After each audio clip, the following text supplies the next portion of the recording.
Biosaka. Pada video sebelumnya, telah kita ulas makna, homogen, harmoni dan koheren pada biosaka, serta bagaimana cara kerja biosaka ke tanaman melalui ketiga ciri syarat biosaka berhasil dibuat tersebut. Benarkah misteri biosaka ini berhubungan dengan pertanian masa depan? Mungkinkah di masa depan bertani tidak butuh lagi pupuk dan obat-obatan? Untuk menjawab pertanyaan yang terbilang mustahil atau tidak masuk akal ini, mari kita simak ulasan ini sampai tuntas baru kita bisa mengambil kesimpulannya. Komunikasi antar sel. Komunikasi antar sel ini dimediasi terutama oleh molekul sinyal ekstraseluler. Beberapa di antaranya beroperasi dalam jarak jauh, memberi sinyal ke sel-sel yang jauh, yang lain hanya memberi sinyal kepada tetangga terdekat. Sebagian besar sel dalam organisme multiseluler memancarkan dan menerima sinyal. Sedangkan sel adalah merupakan unit terkecil yang menyusun tubuh makhluk hidup dan merupakan tempat terselenggaranya fungsi kehidupan.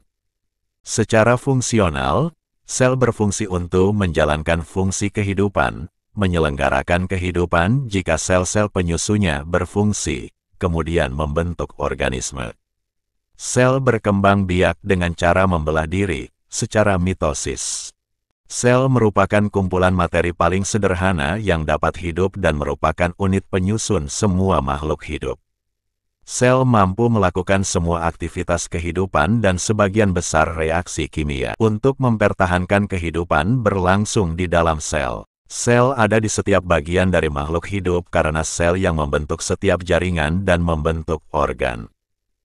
Untuk itu, karena sel ini bagian dari makhluk hidup sehingga komunikasi antar sel ini Untuk bisa terjadi komunikasi ini dibutuhkan jaringan atau energi penghubung, sehingga komunikasi ini bisa tersambung layaknya telepon seluler yang kita gunakan. Sebagaimana kita tahu, bahwa semua entitas di alam semesta adalah realitas energi, tak terkecuali manusia, sebagai bagian entitas alam semesta. Dalam Al-Quran Surat Al-Baqarah mengenai kedudukan manusia sebagai Khalifatullah fil Ardi, merupakan sebuah kedudukan yang sungguh tinggi. Bisa jadi maksud dari kedudukan tersebut, bahwa manusia dibekali sebuah kemampuan, di mana energi manusia menjadi penentu keberadaan alam semesta. Dengan dibekali energi, ini sangat memungkinkan bila energi manusia bisa mengubah realitas di sekitarnya. Dalam hal ini, manusia sebagai penentu keberadaan alam semesta, tentu berhubungan dengan kualitas energi manusia itu sendiri. Dalam keseharian kita dapat merasakan keberadaan energi manusia yang baik, dapat memberi efek positif dari keberadaannya terhadap kehidupan di sekitar. Secara sederhana untuk mengukur vibrasi energi seseorang apakah berkualitas tinggi, dapat dilihat dari keberadaan orang tersebut apakah membawa dampak positif secara material maupun spiritual bagi lingkungannya. Terkuak fakta dari berbagai penelitian, bahwa hubungan antara otak dan jantung manusia memancarkan gelombang elektromagnetik. Otak memancarkan gelombang elektromagnetik berupa pikiran, sedangkan jantung memancarkan perasaan. Energi vibrasi gelombang elektromagnetik pada otak dan jantung ditentukan seberapa selaraskah keduanya, sampai pada level tertentu dengan derajat energi yang diakibatkannya. Untuk bisa memancarkan gelombang elektromagnetik berenergi besar, vibrasi otak dan jantung harus selaras. Begitu pula saat otak dan jantung positif, maka akan memancarkan gelombang elektromagnetik positif pula. Sebagai Muslim kita sering mendengar kisah, sebelum Allah memberi bencana pada sebuah kaum, terlebih dahulu Allah memerintahkan nabi atau orang soleh untuk meninggalkan wilayah yang hendak diberi bencana. Hal itu dikarenakan, vibrasi positif nabi atau orang soleh sangat besar, sehingga dapat menetralkan vibrasi negatif di wilayah tersebut. Demikian pula salah satu tanda kiamat yaitu, ditariknya semua orang-orang soleh, dapat diartikan bahwa bumi saat itu hanya berisi manusia bervibrasi negatif saja kemudian hancur. Dari uji coba yang dilakukan oleh para ahli, Paparan di atas tersebut sangat nyata bahwa ada hubungan antara kejadian dalam hidup dengan pola vibrasi, dari diri sendiri pada diri sendiri, dan dari diri pada orang lain.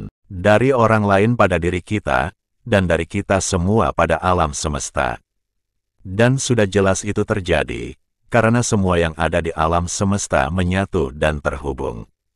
Secara material kita terlihat terpisah, tetapi secara kuantum kita adalah satu kesatuan.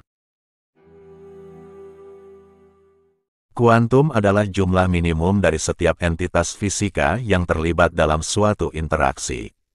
Gagasan mendasar bahwa sifat fisika dapat dikuantisasi disebut sebagai hipotesis kuantisasi. Dalam dunia kuantum dan vibrasi, kita menemukan bahwa ternyata setiap benda akan merekam dan menyimpan berbagai macam memori, informasi, dan vibrasi yang dipancarkan oleh manusia-manusia yang berinteraksi dengan benda-benda tersebut. Salah satu contoh yaitu keajaiban air, yang mana ternyata air bisa mendengar pesan. Ini ditemukan oleh Profesor Masaru Emoto, ilmuwan asal Jepang. Diketahui, Masaru selama 20 tahun sudah mempelajari tentang air. Ia menemukan, molekul air dipengaruhi oleh pikiran, kata-kata, dan perasaan manusia. Profesor Masaru dan rekan ilmuwan lainnya, Kazuya Ishibashi melakukan penelitian dengan air dan doa-doa Islam. Ketika air dicoba dibacakan doa-doa Islam, kristal bersegi 6 dengan 5 cabang daun muncul berkilauan. Ini bukan saja membuat molekul air terlihat sangat indah, namun sangat bermanfaat bagi kesehatan tubuh juga bermanfaat bagi alam sekitar. Berkat penemuan Dr. Masaru Emoto yang sudah dibukukan dan diterjemahkan ke dalam bahasa Indonesia, The True Power of Water. Air doa atau pengobatan dengan media air yang didoakan menjadi tidak mistis lagi. Dalam ilmu fisika kuantum, vibrasi energi, transfer energi ataupun gelombang energi elektromagnetik memang tidak bisa dilihat dengan kasat mata, namun nyata secara sains dan dapat dirasakan keberadaannya. Dari semua ulasan ini tadi, lalu, apa hubungannya dengan metode pertanian masa depan? Mari kita rangkai dari semua penjelasan tersebut, untuk mengambil kesimpulannya. Seperti yang dijelaskan di awal, sel adalah unit terkecil penyusun makhluk hidup. Bahkan, batang tubuh atau jasad kita ini pun berawal hanya dari satu sel sperma saja. Dan sel ini dapat saling berkomunikasi yang disebut komunikasi antar sel. Sel yang menerima perintah ini akan merespon dengan melakukan ekspresi gen. Sebagai makhluk istimewa di bumi, Khalifatullah fil Ardi, kita juga dibekali energi yang besar. Pola vibrasi energi ini terpancar lewat gelombang elektromagnetik yang ada di otak dan jantung, yaitu pikiran dan perasaan. Vibrasi positif inilah yang akan merubah keadaan sekitar menjadi positif, sehat dan seimbang. Inilah energi yang akan kita kirimkan ke tanaman budidaya dan alam sekitar. Karena dalam ilmu kuantum sebenarnya kita dan alam semesta adalah satu kesatuan. Dan dalam ilmu kuantum, segala sesuatu dapat menyimpan memori, seperti halnya air yang dibacakan doa atau harapan positif seperti penjelasan sebelumnya. Dalam hal ini, dapat ditafsirkan ramuan Biosaka adalah konduktor penghantar vibrasi energi yang besar. Segala vibrasi dari gelombang elektromagnetik yang dipancarkan oleh otak dan hati akan tersimpan dalam biosaka dan dikomunikasikan ke sel tanaman.